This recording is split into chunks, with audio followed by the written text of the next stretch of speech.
Hai, Assalamualaikum. Hari ni Mak Lado nak masak. Cuba tengok bahan-bahan ni. Apa yang ada kat sini.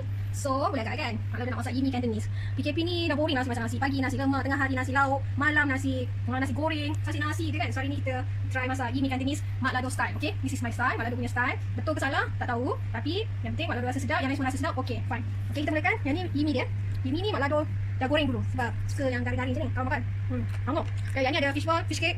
Kat sini pakai tepung jagung untuk pekatkan kuah dia. Ini bahan tumis dia, bawang merah, halia, bawang putih, sikit cili api untuk pedaskan dengan bagi dia colour. Mak Lado ada apa tu? Cinawan, letak sikit cinawan. Yang ni sayur ni boleh pakai pobis ataupun pakai sawi. Lepas tu kita ada letak sikit madu putih, biji telur. Yang ni sos tiram. Okey, bahan dia punya dalam Mak Lado pakai ayam dengan udang. Okey, kita mulakan. Panaskan minyak.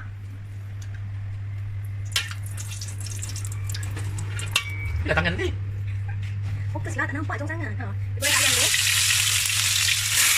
Dah. Ada dia halal sikit. Udang.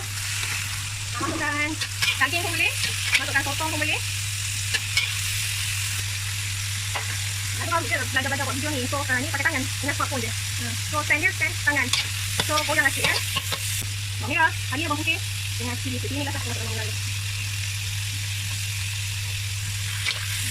Kita buat untuk dua ni dua ini dua bulat ini. Jadi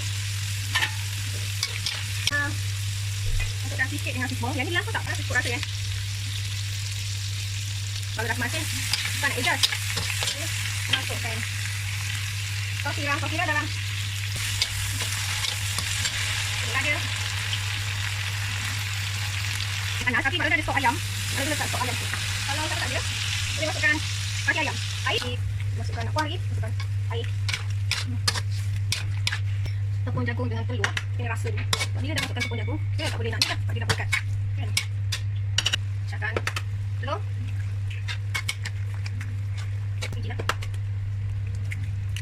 Biasanya kacau dekat luar. Tak, tepung jagung. Tepung jagung ni dalam sikit je. Satu sini pun dah cukup dah. Yang orang tak suka pekat, macam ni pun dah cukup. Okay? Siap.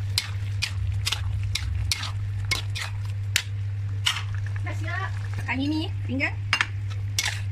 Hidang.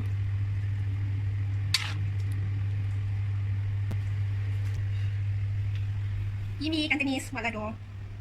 Hai.